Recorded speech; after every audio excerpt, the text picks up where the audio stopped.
So I want to go back and take a look at bundles and pre-assembled bundles really quick and just go over how those differ from inventory items or from any other item in the system. And so we're going to start with the bundle. And so if I have one that's already set up here in the system, I'm calling it my sample kit. If I go into that item and look at that item, we can see that my item type is bundle. So we'll see that here on the screen. And then under the components tab, can define what components are used, what other inventory items are used within this bundle to make up selling one of these sample kit items.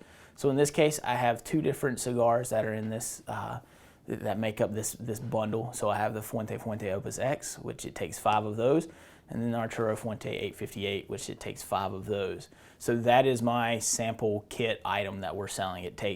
There's actually 10 cigars in that item, and 5 of each of these, and at this unit of measure. And so again, if we look at our inventory lookup for sample kit,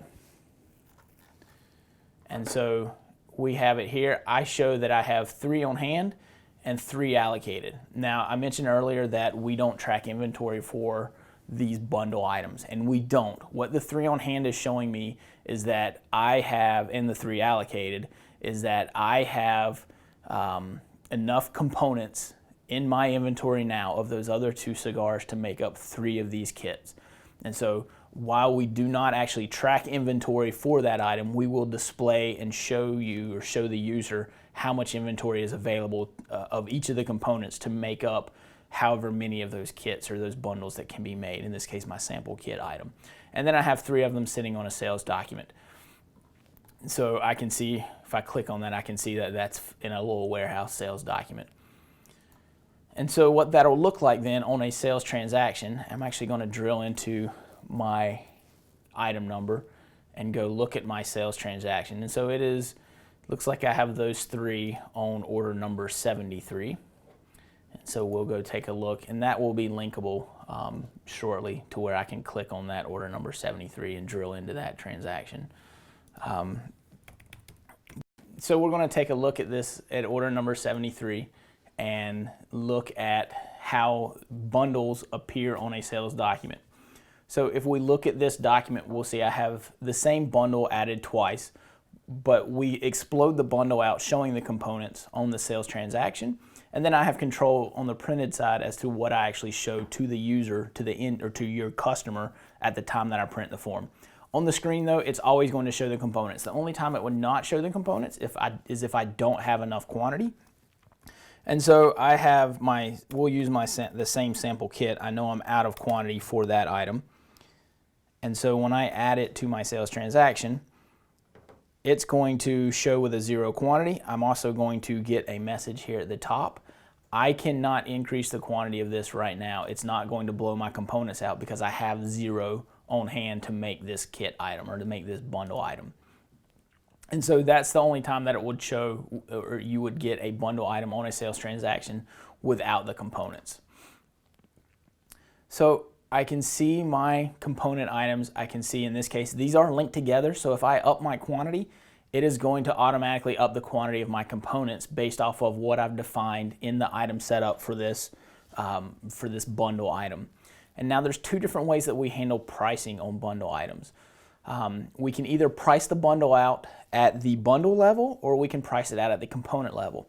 And we do that in a couple of different ways. One is, so this bottom sample kit item is priced out at the bundle level.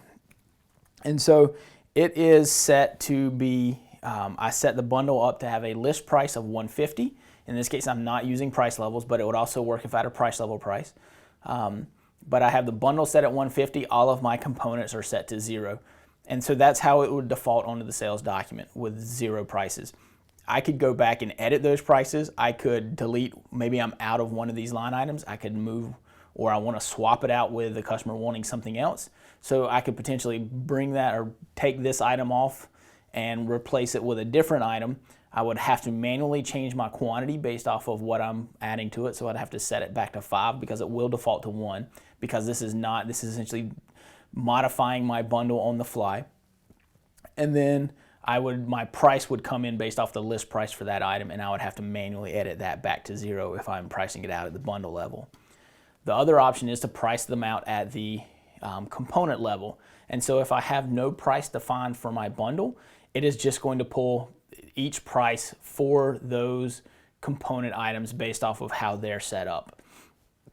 And so it will pull those in. I will see that price. I can then modify that price. Again, I can swap out bundle lines or component lines, and then I would modify those prices as well. So we do have control when we go to print this document. And so if we go to the print screen, I have some printing options here at the top. And so I'm going to take a look at my default sales order and pull up a preview of what that print looks like. So we can see I have my sample kit item, my components, sample kit item components. And in this scenario, I do not show any of my component pricing. Keeping in mind that the bottom line, we had priced out at $150 for the package or for the bundle, and the components had 0 price, whereas on this one, we priced out 0 and had pricing on the components themselves. And we can see that if I check the box to display individual bundle component pricing, it'll refresh my screen, and then I will see my component pricing. And then I can also choose not to show any of my bundle components. You'll notice that automatically unchecks the include bundle pricing, and then it just shrinks those up. Again, it continues to roll my pricing up. So the math is always my bundle parent line price plus the component prices. So that math will always work if I choose to not show or to not include bundle components. I will always see the true rolled up price on the printed form. Again, that will only show on the printed form. We do have other options. These don't necessarily pertain 100% to bundles.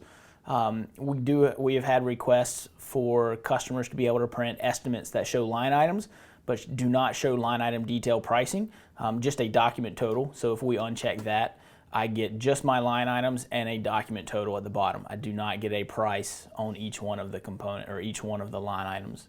And then company information will also hide any company address and logo that I've added. So if you are doing blind shipping to a customer, and so you're shipping on behalf of another customer, we can hide that company information as well. By default, your printed reports will show up just like this. So with these 3 boxes checked, and then again, this is on a report by or a print instance by print instance. So each time I click print, it will always default to these 3 checked.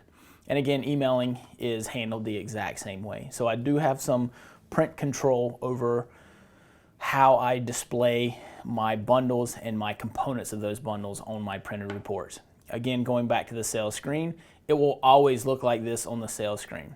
And so that's how we handle bundles. So let's take a look. We're going to close out of this order, and we're going to go take a look at pre-assembled bundles now.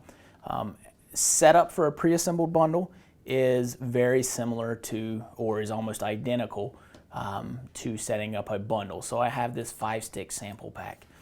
The deciding difference between should I use a bundle versus should I use a pre-assembled bundle typically comes into how I want to track my inventory.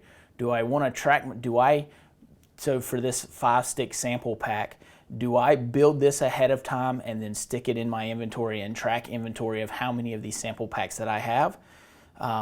Or do I build it at the time of order and send it out to my customer? Again, keeping in mind that I could sell those individual components completely separately outside of that bundle. And so that's typically how we help the customer decide or the user decide when they use a bundle versus a pre-assembled bundle. Outside of that, the setup for it is identical. The only difference is I specify my item type of pre-assembled bundle as opposed to a bundle. I use the same components tab to define the components that go into this pre-assembled bundle. So in this case, I have 3 different items, different quantities on each one of those items. And the difference is that the way that I actually get this item into inventory now, because before I can sell this item, I have to have posted an assembly transaction to put that item into inventory or to create inventory for that item. And I do that under the assemblies options on the left. So I would select that I am creating an assembly. I have 2 of them in the system already. We're actually going to jump into this one and take a look at it. So it's a very easy process. The user goes in and they pick the item that they are going to assemble. This drop down is filtered to only show pre-assembled bundle item types. And so in this case, I only have 1, so that's the only item that shows up. I specify the number of items that I am assembling and putting together. And again, that does the math based off of the components. Once I have selected my assembly bundle item, it will automatically add my components and the quantity to assemble one of those for those components onto the assembly transaction. At that point, if I up my quantity, it's then going to adjust the quantity of my components based off the math and how I've defined those on the components tab. I can then specify the from location address, so where am I pulling inventory of these components from, and then I can specify my to address, and this is where I am posting this assembly transaction into. So where does the inventory, the 7 of this new 5-stick sample pack, what warehouse or location do I put that inventory into? This is our effective date, or our transaction date, just when the transaction was created. We do support workflow for assemblies, and so you could have multiple stages for an assembly. So you can create new ones, you can stage new ones, you could move those to a picking queue and have your users going out and picking the components. And then you could have a posting step to where you move them and they're ready to post, and you can post 1 or more of those transactions. So I can see my components here that and quantity of what I need to build 7 or create 7 of these transactions. And at this point, I would just go post the transaction. That's going to prompt me for a date, and that's my posting date, the date that would show up on the journal entry. Now, I don't have enough quantity available for some of those components, and so it would not allow me to post that if I don't have that quantity there. But again, that is the process to use. Once I post that transaction, or once I have enough quantity of those components and I post that transaction, the inventory for that 5-stick sample pack, it would now be reflected here. It would then update my own hand quantity based off of what I just assembled and posted. And my available quantity would then be upped as well based off of however many I just adjusted in. So again, the biggest difference that you're looking that users would look at as to when to use one versus the bundle versus a pre-assembled bundle.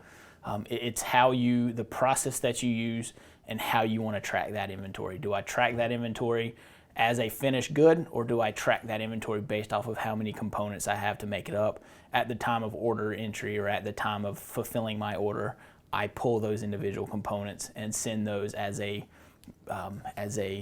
assembled or as a bundle at the time of order entry out to my customer. So again, that is the deciding factor on how or when you use one item type versus another. Now, another piece to keep in mind is that pre-assembled bundles cannot be modified on the fly. So within that assembly screen, I cannot go in and modify my assembled or my components of that assembly, add in or swap out an item and put in a new item. That would have to be done on the component tab of that item of my 5-stick sample pack before I actually created my assembly transaction. Because assembly transactions are postable transactions, at any point I could go back and void that transaction out. So, and another point that I didn't mention, so this is the other transaction that I had created for a quantity of 1. You would see the quantities of my components. Once I create this assembly transaction, it does allocate and fulfill these components at these quantities from whatever warehouse I specify here. So it's not just specifying a quantity. I do have to specify my from warehouse. Once that is done, it will then pull that, allocate and fulfill that quantity. If you are using serial or lot tracked components, you will have the ability, you would have an eyeball that you would be able to drop in or jump into a fulfillment drawer and fulfill specific serial or lot numbers that you are using to assemble this item. You can also modify inventory locations, the from location at the line level or the component level. And so if I needed this component to come out of a different warehouse, I could change that here. And again, what you would see on the QBO side at the time of posting, you would see 2 journal entries. You would see a journal entry for adjusting this inventory out, and then you would see a second journal entry for adjusting whatever quantity of this this pre-assembled item in. And so we do have in our settings, there is a assembly variance transaction or inventory assembly transaction or a variance account that you would want to make sure that you have set. So we have this assembly adjustment account. I would want to make sure that I had this set. And so the journal entries for those assemblies, you would see if we were to post, you go back to this transaction, you would see a journal entry hitting or crediting your inventory for the total cost of these items. And then we would debit your that inventory adjustment variance account that we had set up. You would then see a second journal entry for debiting inventory for 7 of this new item, and you would see us crediting that inventory variance account or that inventory adjustment variance account. So that inventory adjustment variance account on any assembly transaction, if it started at 0, once you post this transaction, it should net out to 0 again. So you would see the in or the out from this transaction, or the debit from this transaction, and then the credit from this transaction. Your cost for this item is now built based off of the extended cost of this item. So if I have 7 of these, we're going to take the extended cost of making 1 and make that the extended cost of making 1 and make that the new current cost and unit cost stack for this item for 1. So it is a rolled up cost of all of your components. If you need to pad additional costs, let's say for labor or for packaging materials, you can add those so those non-inventory items can be added on the components tab when you set this item up, and allow you to define if it takes you 1 hour of labor for assembling this item, you can add labor items in, or you could add service items in as components and help build in or give you a much more accurate cost of what it takes to create one assembly or one pre-assembled item. So again, you can build in that additional labor cost and packaging materials and things like that into your as components into your pre-assembled bundle.